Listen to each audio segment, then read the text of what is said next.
Bonjour. Bonjour. Alors, la rupture conventionnelle permet donc d'interrompre un contrat de travail d'un commun accord, c'est cela? C'est ça. Quand en 2007 ou 2008, c'était à l'époque où la loi a été votée, on s'est rendu compte d'une chose toute bête. Le contrat de travail à durée indéterminée se rompt de deux manières. Soit c'est l'employeur qui décide, et ça s'appelle un licenciement, soit c'est le salarié qui décide de rompre, et ça s'appelle une démission. Quand on décide de licencier, il faut avoir une bonne raison. Quand on décide de démissionner, eh bien, nous n'avons aucune indemnité de chômage.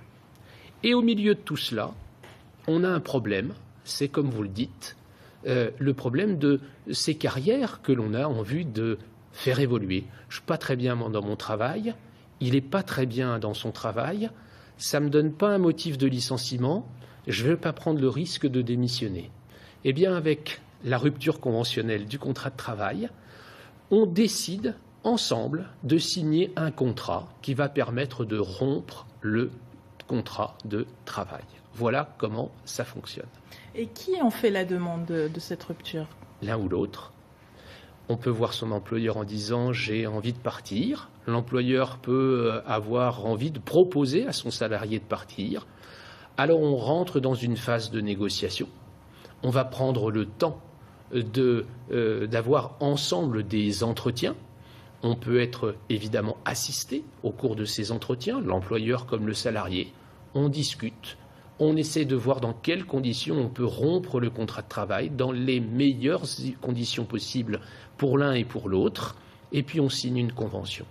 Quand vous dites être assisté, c'est à la fois d'un avocat ou de quelqu'un de l'entreprise? Alors on est assisté comme dans le cadre d'une procédure de licenciement, c'est-à-dire soit par un membre qui se trouve sur la liste des personnes qui assistent les salariés au cours de l'entretien préalable, ou un membre de l'entreprise, si toutefois l'entreprise est assez grande pour cela. Je suis un salarié, je veux avoir cette rupture conventionnelle, faut-il que je sois obligatoirement en CDI?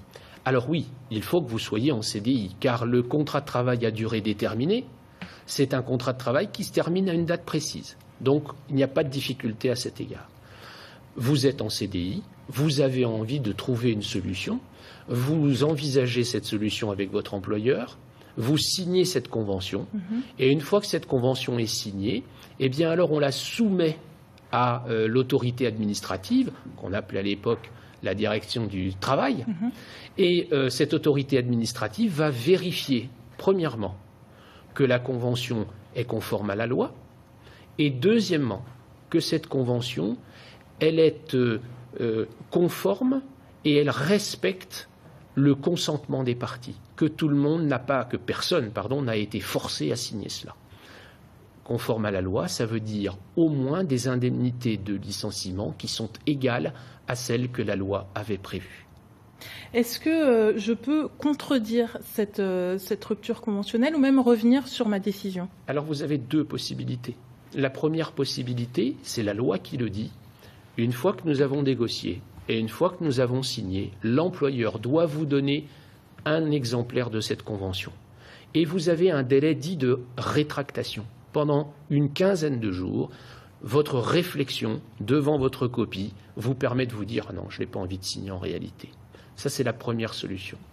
Et puis la deuxième solution, c'est dans un délai d'1 an à compter de l'homologation de cette rupture, vous pouvez retourner devant le Conseil des prud'hommes pour faire constater à la juridiction que cette convention n'est pas légale parce qu'en fait, on a forcé votre consentement. Parce qu'en fait, vous avez signé trop vite, mal, parce que vous étiez mal renseigné. Alors vous voyez que cette hypothèse numéro 2 est beaucoup plus encadrée et que l'objet de la loi, c'est surtout de ne pas arriver à cet excès-là. Il faut que cette convention soit signée, qu'elle soit sécure pour l'employeur, qu'elle soit sécure pour le salarié et surtout, comme dans tout contrat, qu'il soit si parfait d'une certaine manière, il n'y ait pas de service après-vente, si on peut parler comme ça. Merci Maître Jean-Luc Chaumard et bien entendu si vous voulez de plus amples informations vous pouvez demander conseil à un avocat. La rupture conventionnelle peut être suivie d'une longue période de chômage qui entraîne souvent des difficultés financières. Les chiffres ne trompent pas, de plus en plus de Français ont recours au prêt sur gage pour s'en sortir. Dans la Nièvre par exemple, plus de 1000 Nivernais ont recours à ce service, des chômeurs, des actifs et aussi des retraités. Reportage. Depuis 10 ans, Fatima pousse régulièrement la porte de chez ma tante. Elle y vient en cas de fin de mois difficile ou de factures imprévues. Je dépose de l'or en fait, et donc on me prête de l'argent parce que j'ai l'utilité de cet argent, et qu'ensuite je rembourse pour récupérer mon or. Ça évite de faire des crédits. En un quart d'heure à peine, les bijoux sont expertisés et le contrat est passé. Quelques papiers d'identité suffisent pour repartir avec jusqu'à 3 000 € d'argent liquide. C'est principalement des bijoux que les gens viennent déposer pour avoir une certaine somme d'argent immédiatement, et en sachant c'est l'intérêt principal pour les clients qui peuvent le récupérer à n'importe quel moment. À condition bien sûr de rembourser la banque et de lui verser quelques euros d'intérêt. Le prêt sur gage, véritable service social, défie en effet toute concurrence.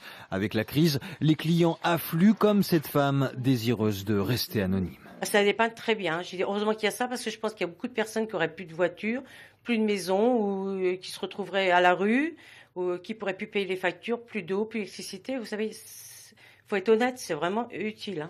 Utile pour de plus en plus de personnes et des profils nouveaux qu'on ne voyait pas chez ma tante il y a quelques années.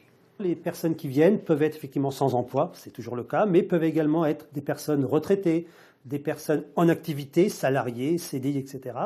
Et ces personnes ont du mal à finir le mois, à boucler le fin de mois, comme on dit plus familièrement, et ont besoin de nos services pour payer une facture d'électricité, EDF, loyer, combler un découvert.